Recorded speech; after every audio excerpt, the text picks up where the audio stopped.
মাইয়া যশোদা তেরা কানাইয়া।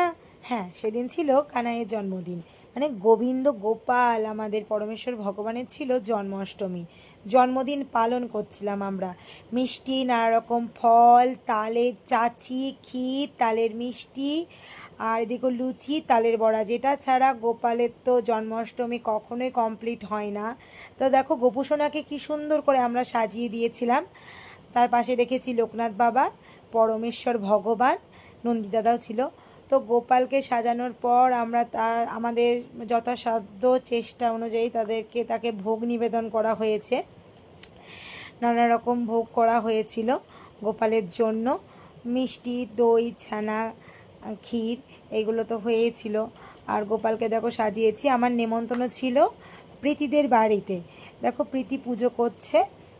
প্রীতিকে তোমরা অনেকে চিনতে পারবে, আমার নাটকের মেয়ে হয়েছিল। তো কেমন লাগলো ভিডিওটা জানিও। রাধে রাধে।